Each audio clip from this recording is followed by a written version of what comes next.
All right, welcome to Halitics. I'm Hal Ginsberg. So glad to talk to you today. It is Thursday.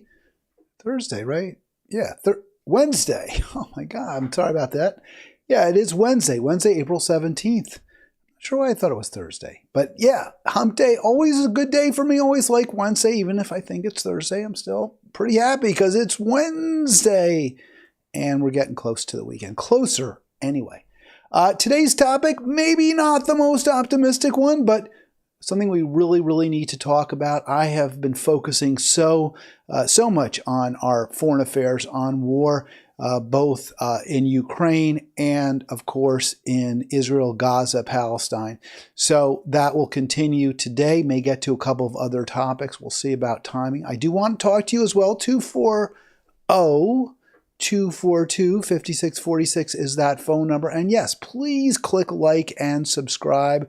I really want to see those numbers going up. And I really want to have that intercourse with you. That's why we do this. That's why I have this program, is your opinions. We share. We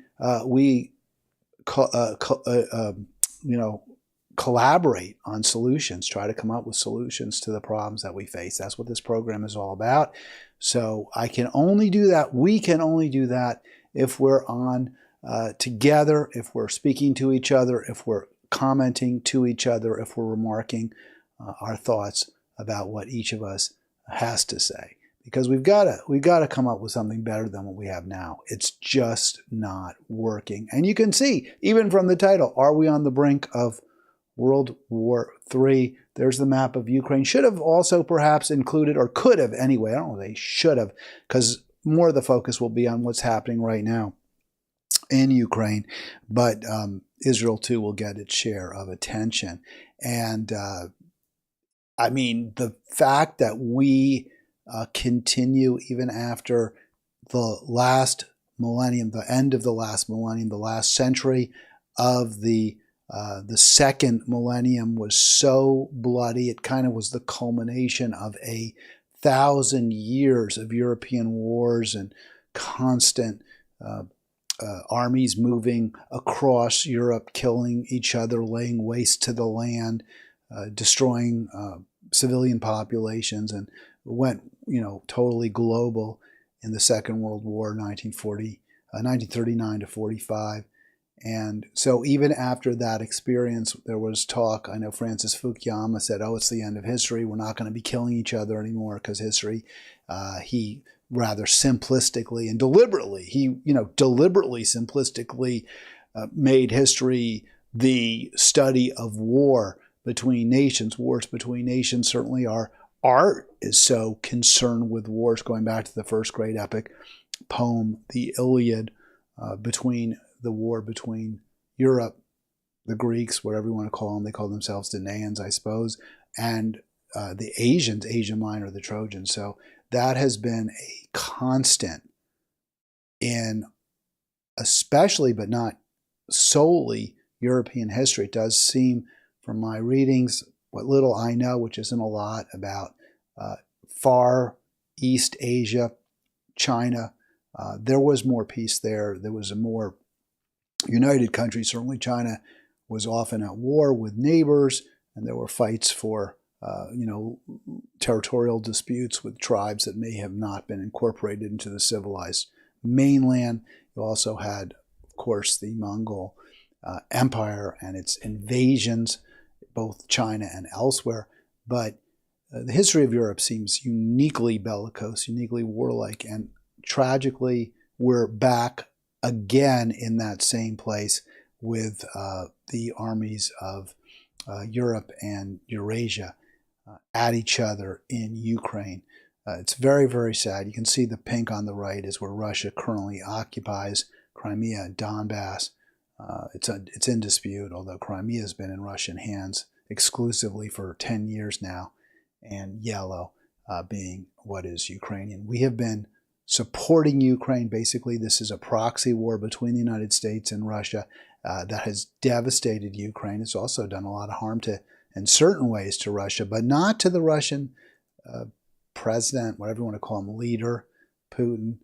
He seems to have solidified his grip because of our because we're fighting him through Ukraine, he's able to consolidate his power. Much as Netanyahu in Israel has managed to stave off the cause for his arrest, his trial on corruption charges, perhaps forcing him to step down from office by the formation of a coalition government.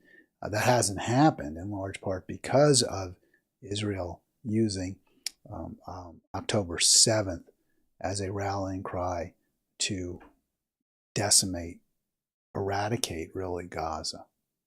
So I think if we're really against Putin, our goal should be to somehow broker some sort of peace in Ukraine, which really shouldn't be that difficult. Sadly, I agree with Trump on this one. I think it's definitely possible to have peace with Ukraine, Russia. And in fact, it seems as though that may be something that Putin would like as well. He's not in danger of arrest the way Netanyahu is. He's not in danger of losing his power. His power has solidified by virtue of the war with Ukraine, but he's not in danger of losing power, and therefore he's probably much more inclined to some type of peace deal than Netanyahu, who knows the second there's an end to the hostilities in Gaza, or more accurately, the end to the killing by Israeli forces of Gazans, when that ends, his time is also going to be ending as the powerful leader of Israel. In the U.S. Congress, the Republican leader, the House Majority Leader, the Speaker, in fact, not the Majority Leader, the Speaker Mike Johnson, really wants a deal that tracks what's happened already in the Senate, which is $61 billion more going to Ukraine, $14 billion going to Israel, and then some humanitarian aid. He may not care much about humanitarian aid, but he's certainly willing to agree to it. This is something that many Republicans are steadfastly opposed to. And so he's reaching across the aisle. And what you see is really an unholy alliance. It's sinister. You have two groups that are pushing each other to do absolutely the wrong thing. And I fear it's going to happen. So here's from the New York Times. This is today. Mike Johnson, needs Democrats on Ukraine, and he's going to hand them power to shape the aid plan. We'll go through this. The foreign aid plan currently, that's kind of the blueprint, the template, if you will, is what, as I mentioned, has been passed in the Senate. And he can't get it through just the Republicans. The Republicans aren't going to agree to it. He's not going to get a majority of Republicans on board. But Hakeem Jeffries, the congressman from AIPAC, the congressman from Wall Street, who has close ties to the defense industry, is certainly prepared to help Johnson spend more money to make and sell, or to buy weapons and then give them to Israel and give them to Ukraine, no matter how badly many Americans may oppose that plan, how harmful it is. So this is what your Democratic and Republican Congress is bringing you. This is your duopoly. Endless war, genocide in Gaza, and the complete destruction, really, of much of Eastern Europe. Speaker Johnson's elaborate plan for pushing aid to Ukraine relies on House Democrats and Representative Hakeem Jeffries. Now, this is really important. I have repeatedly, and I was thinking about a friend of mine who I don't think we're friends anymore. He's very angry at me, and I'm very upset about this. But I've had him on the program before. He has been, I should say, a defender of the squad. And there are certain things that people like AOC and others have done. AOC, I believe, has come out more forcefully against Israel of late and called what Israel's doing in Gaza a genocide. But It's empty. It's rhetoric. It's meaningless. In the end, she supported Hakeem Jeffries to be the House Minority Leader. He and Mike Johnson are working together to funnel billions of dollars in more appropriations, military appropriations, that will just lead to more death, more destruction, more killing in the Middle East and in Eastern Europe. So what good is AOC's acknowledgement that what Israel is doing is wrong, that it's genocide? It's no good at all. In fact, it's almost worse, because she's saying, yeah, what Israel's doing is terrible, but we're going to go ahead and let them keep doing it. I'm sure she'll vote against it. There'll be some sort of performative vote against the aid, but in the end, it's going to go through. She might even vote for it, because what the Republicans are, the Democrats rather, are presenting themselves as is some kind of humanitarian heroes. We're only going to agree to all those billions of dollars in weapons if you'll agree to another $9 billion or so in aid to Israel, Ukraine, and other allies. So what, I'm sorry, and aid to Israel, Ukraine, but they're also humanitarian aid to Gaza.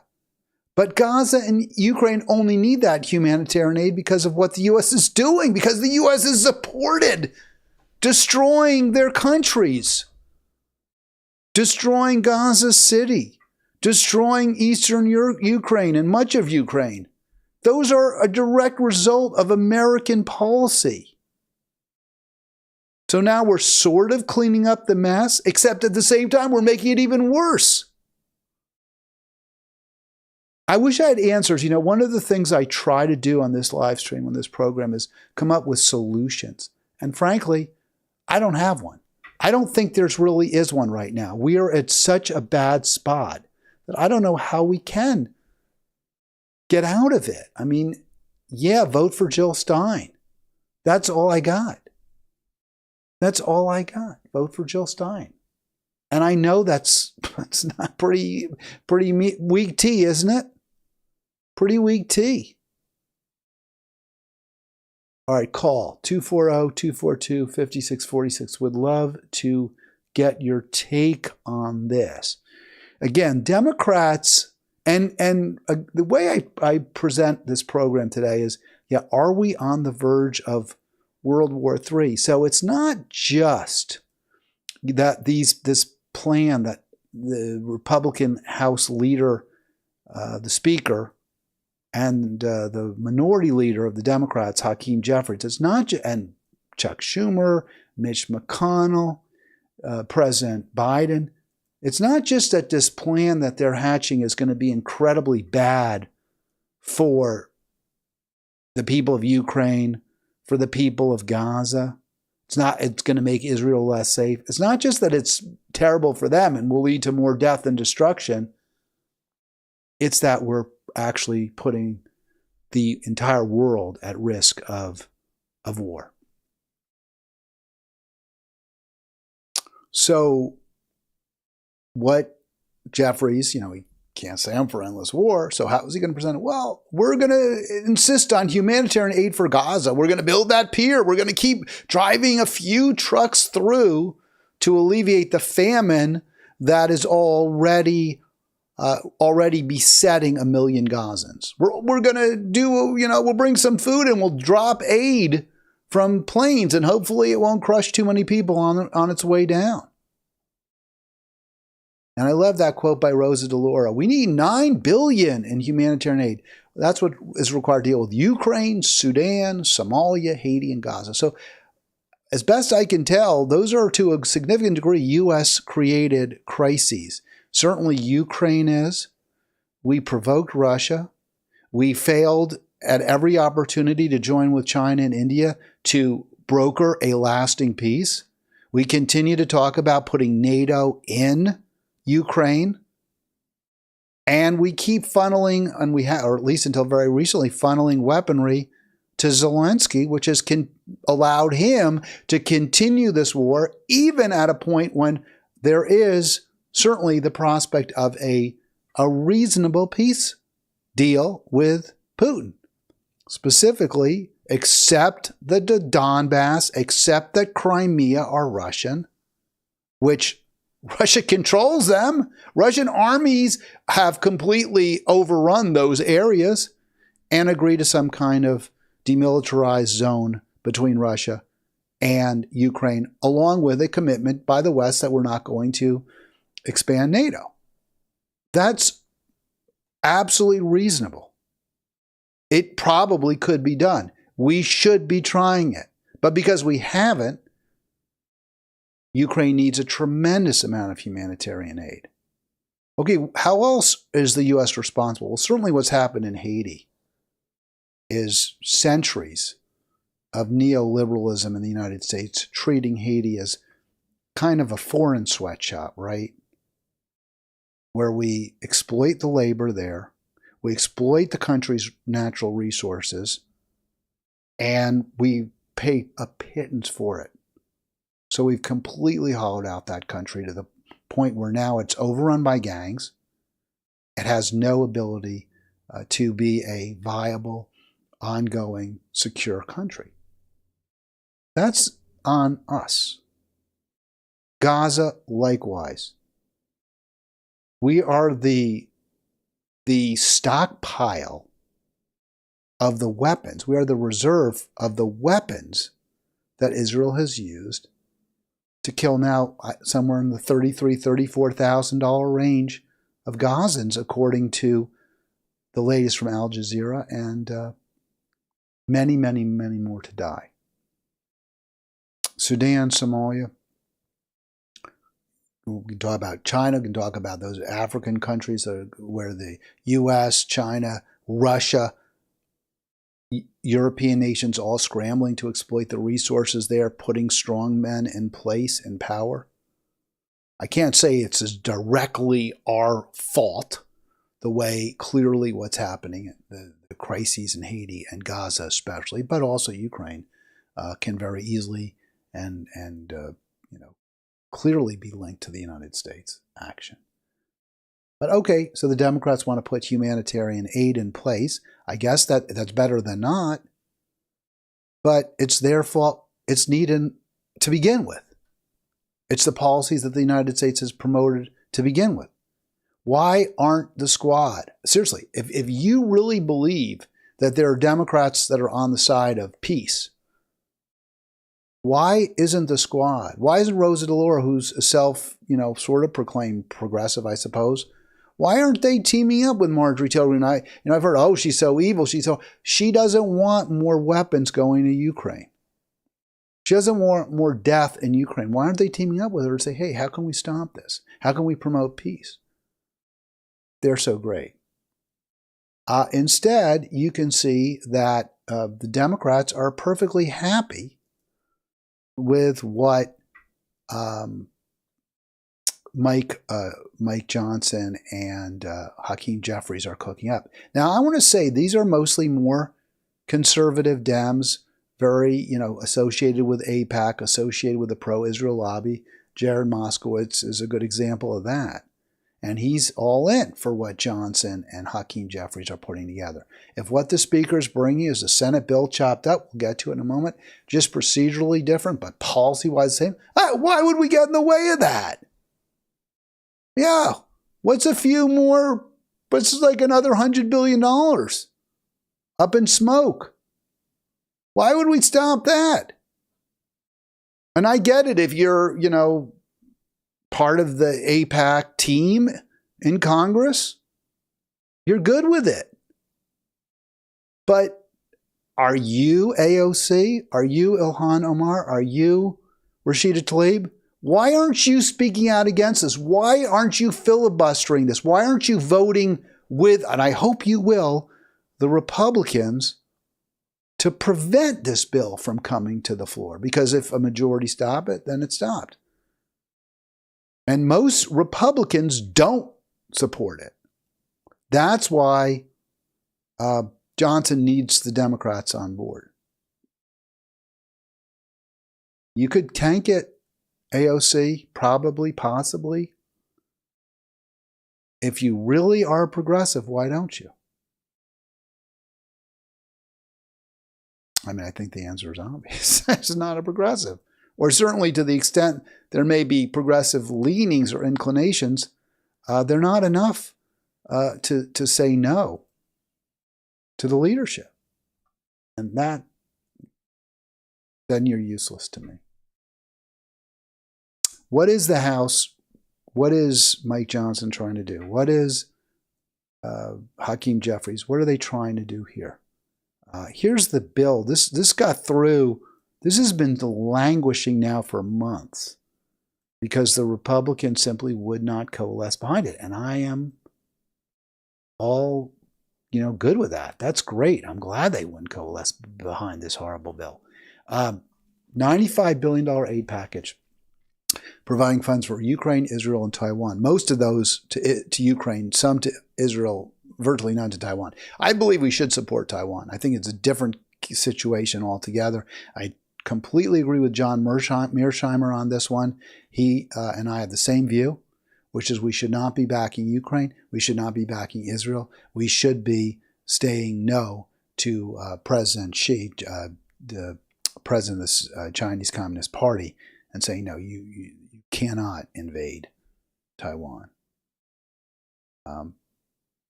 But the rest of that bill is awful. It just really is. And humanitarian aid is so de minimis, it hardly makes up for, it doesn't make up for it. It barely moves the needle whatsoever, taking the bill from maybe just plain awful to slightly less awful.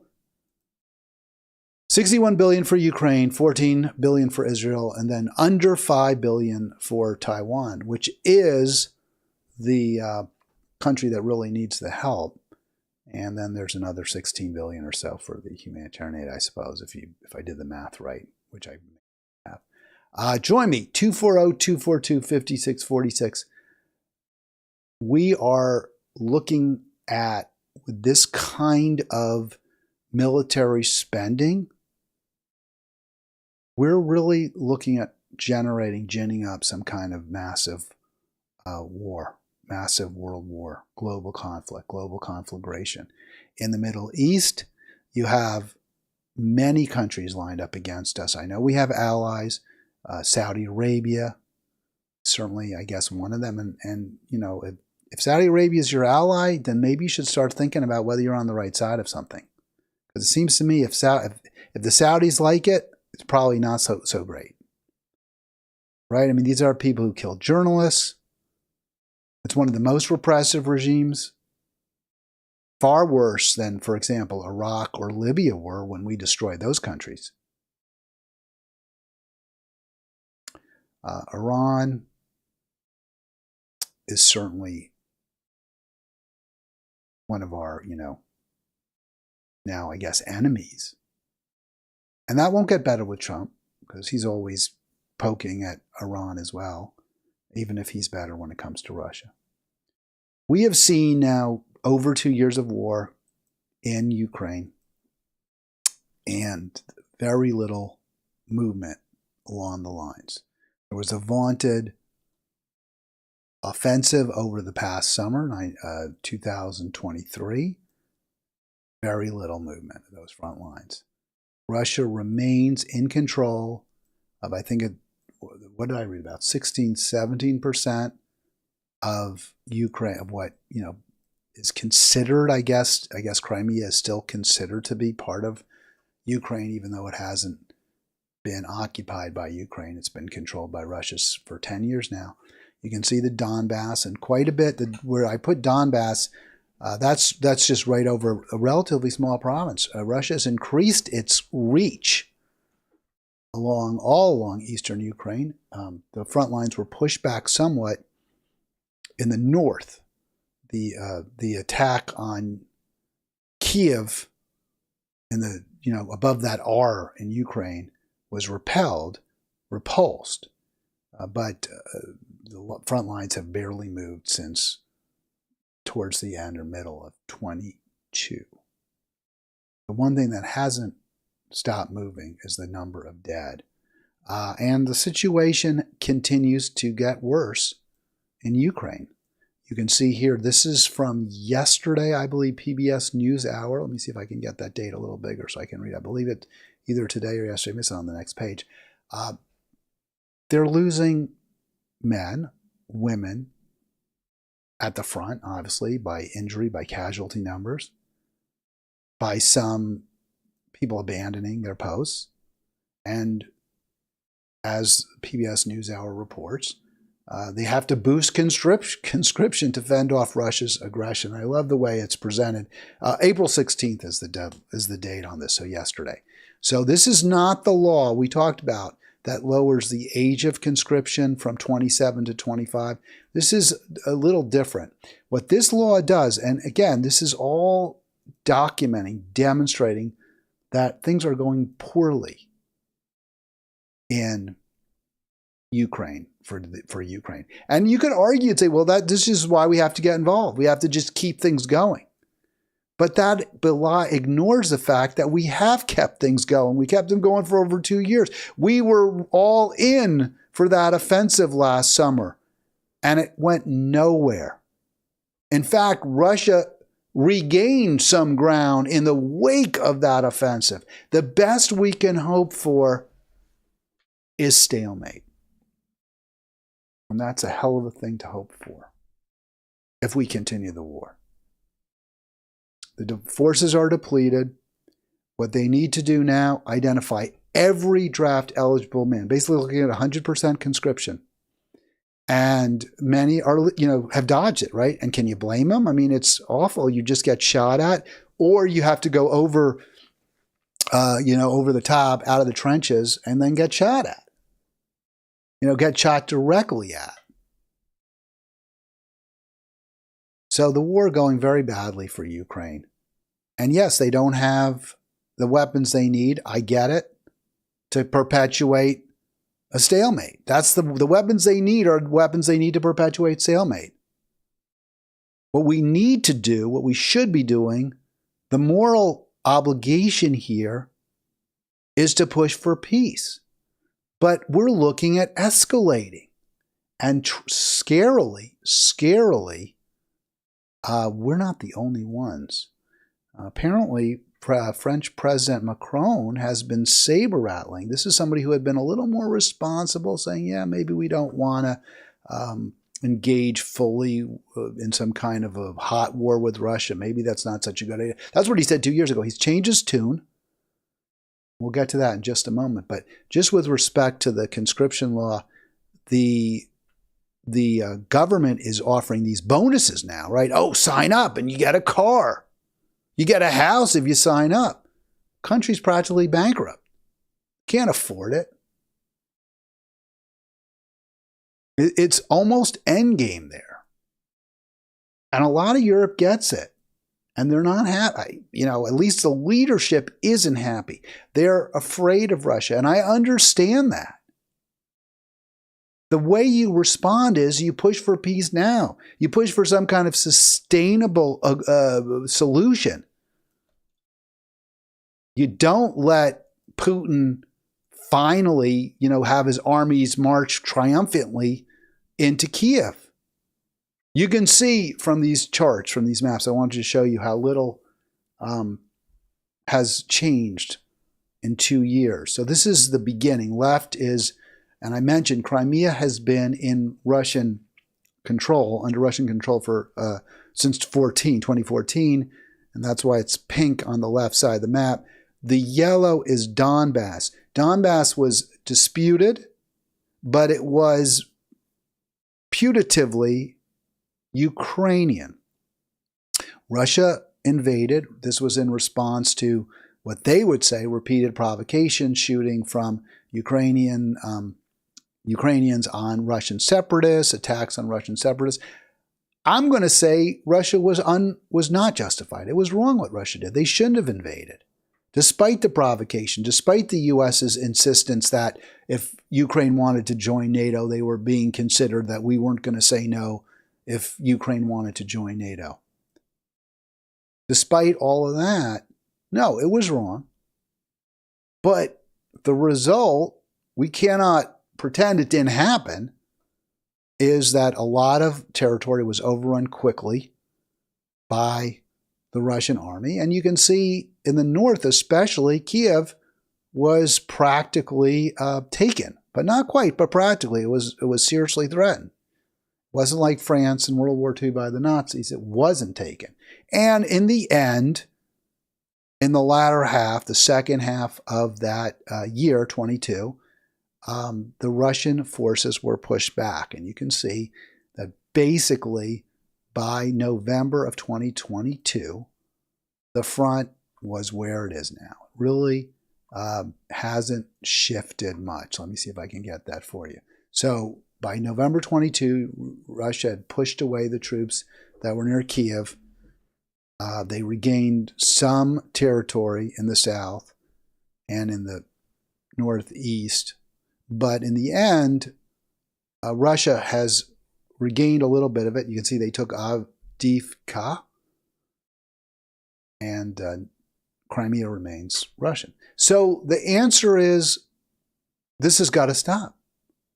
This isn't working. It's been endless trench warfare. Not endless, but for 2 years now. It's not working. What we're doing now is not working. It's the wrong solution to a terrible problem. What would be even worse? I think the worst thing we could possibly do is escalate. And yet that is exactly what President Emmanuel Macron in France is proposing. This is from, and you can see there's going to be a little discussion here, Terra Varma is from Brookings. So you'll get, I think you can get a sense from that, where she stands on France sending in troops. And then we'll hear why it's such a bad idea. Was certainly key, but at the time, so a year ago almost to date, it was still considered just as a speech. I think, I don't think we should downplay it. I wrote a piece at the time for Brookings about it. I think it is quite a sea change for Macron. First of all, he rarely apologizes. So I think in terms of... So the sea change is that now Macron is saying we need to get more involved. And I'm going to go back and play just a little bit earlier in this because you're not getting a full flavor for the conversation. So let's go back right at the beginning of where she's introduced, Terra Varma's introduced, and she's going to explain Macron's change in policy. Okay, Tara, let's start with you and give us your view about, or actually let's talk about the timeline a little bit. And if you can give us a sense of your understanding of how Macron and Paris's thinking has evolved since the invasion. Sure. Thanks a lot, Andrea. It's great to be back. So Macron, the evolution of Macron's thinking, I guess, to me is not that clear. I think. And let me just stop it for a sec. This is, by the way, if you're wondering about the date, April 5 of this year. So just about 10 days ago. The Bratislava speech that you just mentioned was certainly key, but at the time, so a year ago almost to date, it was still considered just as a speech. I think, I don't think we should downplay it. I wrote a piece at the time for Brookings about it. I think it is quite a sea change for Macron. First of all, he rarely apologizes. So I think in terms of the method that he usually uses, that is a pretty big change. But also he apologized to Central and Eastern Europeans. And I think welcomed them in the European foreign policy space in a way that he hadn't done before. So I think that was interesting. But we still needed to see concretely what would come out of it. Last summer, once again, he said that we shouldn't humiliate Russia, that, we need to think about the future with Russia. So with Macron, it's always, sometimes one step ahead, two steps behind. And so it's not that. So what she's saying is, Macron is now saying maybe we need to deploy troops to go to Ukraine, but you can't always know because last summer he was so irresponsible he even said we shouldn't try to humiliate Russia. Obviously the Brookings Institute, Terra Varma, looking to push war with Russia, hoping that France will send its troops in, applauding Macron for now saying, oh, we have to stand with Eastern Europe, we have to protect Eastern Europe from the Russian aggressor. But she's really concerned because he hasn't always been so bellicose. He hasn't been so warlike. But let's continue a little bit more on this. Clear to understand. But I have to say, in this precise case, what he said on February 26th at the press conference following the conference on Ukraine in Paris, and I you know that I do criticize him quite often, but I feel like for once he was being consistent. As a European, as Europeans, we've been saying for the past 2 years that we will do whatever it takes to support Ukraine. We've been saying it as bilateral and individual member states of the EU, as well as at European Union institution level. And so I felt like by saying we shouldn't rule it out, that seems like he saying we're not going to rule out sending troops to fight Russia. We're not ruling it out. And Tara Varma saying, that's what we should be doing. Yes, let's go fight Russia. Let's have a hot war with Russia. It's absolutely insane. It's insanity. Russia does, you may not like what they did. I don't like that they invaded Ukraine either, but it was utterly predictable. Henry Kissinger said, don't expand NATO. Tell Russia we're staying out of Ukraine. Keep Ukraine neutral. And we did just the opposite. So it was wholly understandable that Putin would view that as provocative, and he would be afraid. And he responded by attacking Ukraine. So you want to start World War III, apparently.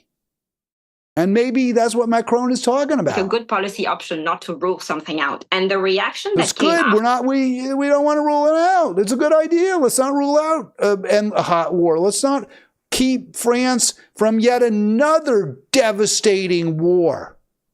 Afterwards, considering that he also said the first part of his proposition was there is no consensus, but we shouldn't rule it out.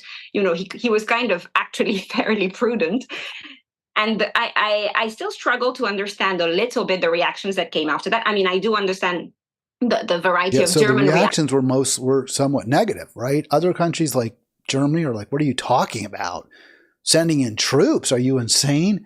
The U.S. also has never agreed to that, even despite the fact that we're perfectly happy to fight it as a proxy war, to have Ukrainians fighting and dying with our weaponry, which we pay for. There's a recognition, I think, in Washington that the American people will not accept dead Americans in Ukraine, that we will not agree, that would be the death knell for whichever president authorized it. Actions in particular, and the fact that suddenly the idea that there would be German troops somewhere, I think, triggers something different in Germany than it does in France, certainly. All right, so she's saying this statement totally showed how insane Tara Varma is.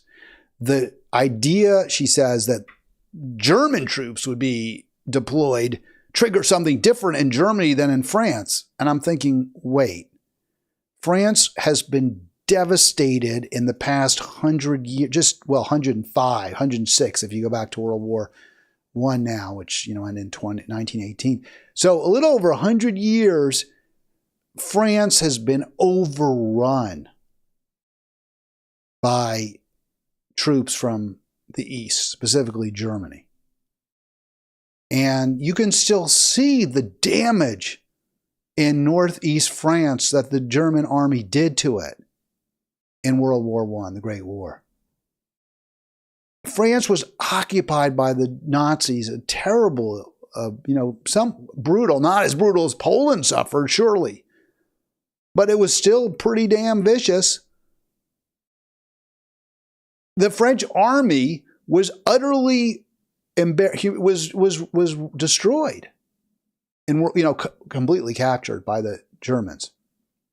So I'm trying to understand. She's saying, "Oh, we don't have a problem with our armies going out." What do you think of Napoleon? You want to go back to the 1800s, maybe early 1800s? You had some victories.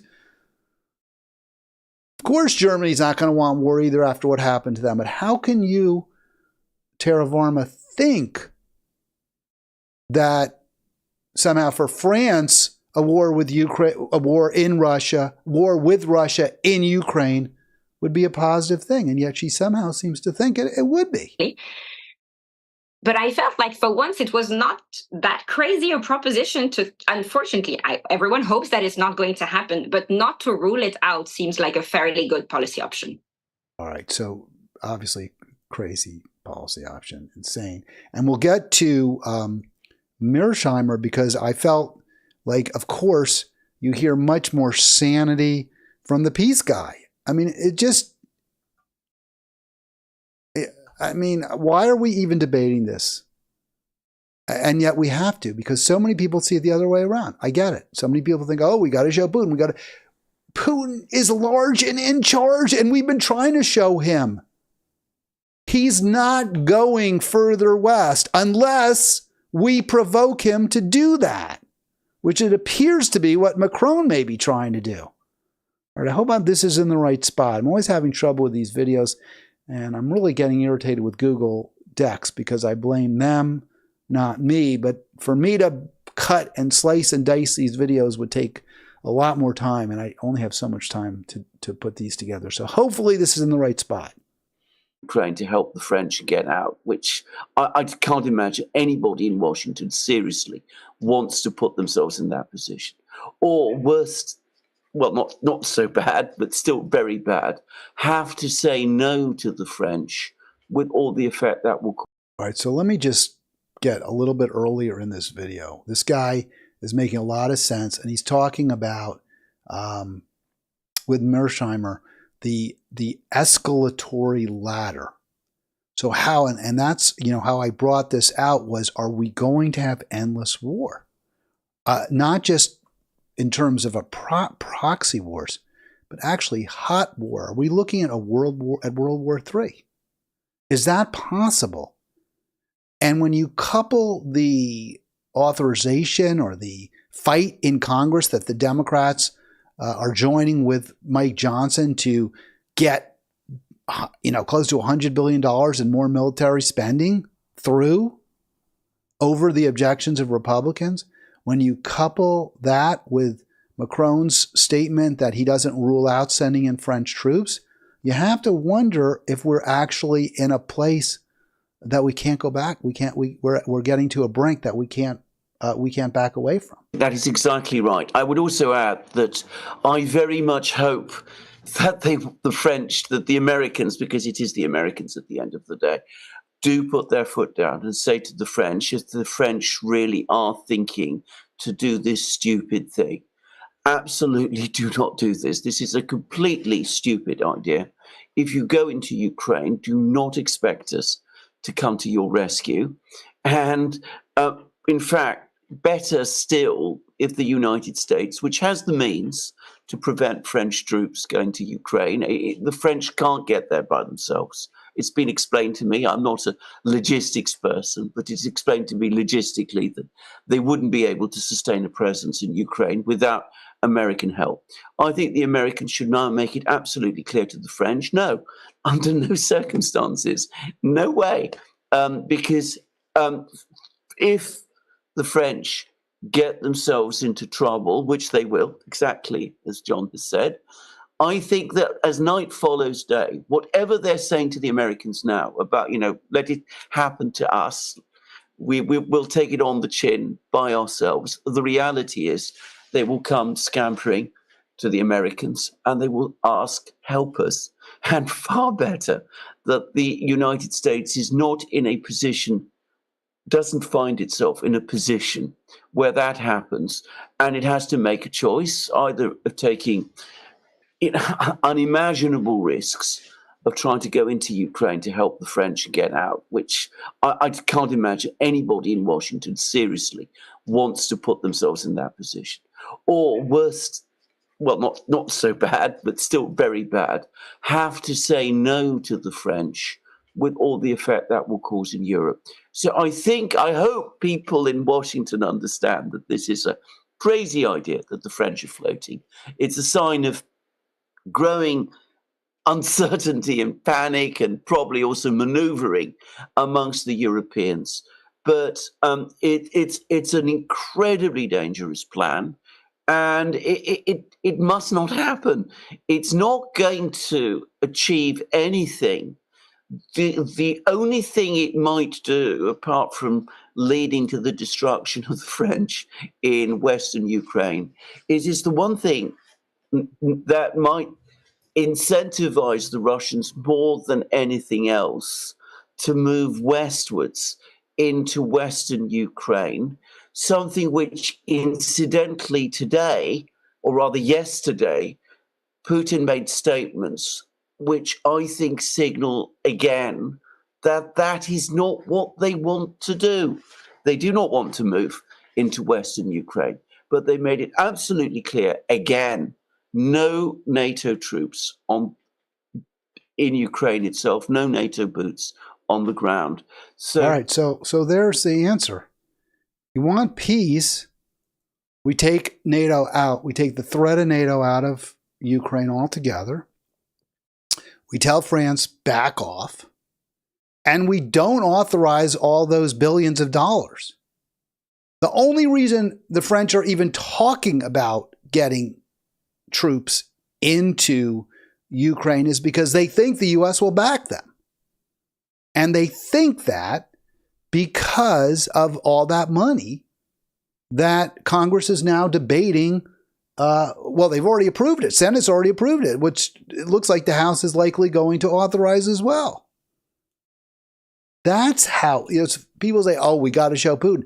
We show Putin that we mean business in Ukraine, and that could very likely mean a true European war, which could very easily, foreseeably escalate. I don't know why this is so tough, but for some reason, it seems like a lot of people don't get it. And I get why, like the Brookings Institute, which gets tons of money from weapons manufacturers and neo-libs and neocons and all that, why I get why they might be all in, be applauding Macron for threatening war. But I just can't believe the American public are there. I just can't believe it. The other hotspot, there are a lot of hotspots around the world. It's very, very sad. But what happened over the weekend with Israel, or I guess Friday, where they bombed the embassy in Damascus, and then Iran retaliated by sending those slow-moving missiles that were shot down. The hope was there was some sort of real politics, like, okay, we all can just sort of declare victory and go home. A couple of Iran missiles did get through. There was a casualty. Some Israeli military installations were apparently hit, but 99% were shot down, so Israel really didn't suffer any real harm. And certainly nothing compared to what Israel's done to Gaza, right? I mean, if Israel wants to take comfort in the fact that, they can take comfort in the fact that they've killed 34,000 Gazans and maybe one or two people were hurt by Iran. So I guess they can say, oh, look, we're winning. Look how many more people we've killed. And Iran can say, well, we forced the U.S. to spend $1 billion to defend Israel, and we prove that we have a lot of missiles we can send, and we have a whole lot more, and these weren't even our best weapons. So both sides can sort of take something out of this. But now Israel and Netanyahu said, no, we're not going to let this happen. We're not going to let this go unchallenged, even though we provoked it, right? Even though we bombed Iran in Syria, we aren't going to let them send any missiles our way. Even though we're committing a genocide in Gaza that Iran is trying to prevent, we're not going to let them send any missiles our way. Joe Biden's concerned. Yes, he is. He's worried. What if even more of a hot war breaks out? Right now, we don't have to worry too much. Hamas is virtually powerless. The other countries in the Middle East are pretty much staying out of this. But what happens if Israel's actions bring Iran into some kind of a potential nuclear holocaust? Joe Biden not happy. He's going to warn Netanyahu, sort of. So maybe wiser heads, cooler heads will prevail, and we don't have to worry about World War III. President Biden, though, meeting with the G7 leaders. White House correspondent Mary Alice Parks is at the White House with more on that. So the G7 leaders say that they stand ready to actually take further measures. So what exactly could those... So again, Iran was attacked by Israel. Iran responds. And now G7, US, UK, France, Germany, they're saying, we're going to go ahead and after Iran after all. I mean, it's crazy. Israel provoked the conflict. Israel's behind the entire conflagration right now in the Middle East. And yet G7 is siding with Israel. This is why endless war or hot war, I want to say endless war between, we've seen like more localized conflicts. They're endless, but they're not world wars. But now it looks like these could become regional. Although there's the headline, Biden, U.S. would not take part in an Israeli counterstrike. Okay, they're not going to take part in it. But I don't think Israel cares if you take part in it, just as long as you keep supporting us and sending us money. Further measures be? Yeah, Kira, the administration making very clear that what they saw last night from Iran was unprecedented, massive. Senior administration officials relaying to reporters it was on the high end of even what they expected from Iran, and that they believe Iran was absolutely intent in causing unbelievable damage there in Israel.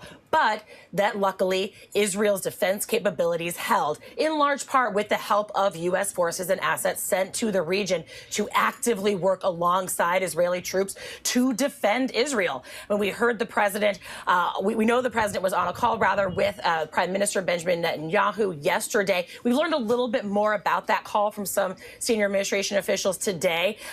Basically, the president was trying to reiterate to Netanyahu that Israel should feel really proud that the defense systems held, and that the president was trying to encourage him to, at this moment now, sort of reassess things, take a serious evaluation about what exactly happened, and slow things down. I mean, clearly the White House is still worried about a potential Israeli response that could escalate. All right, so as she says, we're U.S. government, we're worried about escalating it with yet another a reply to the response by Iran to Israel's attack against Iran in Syria.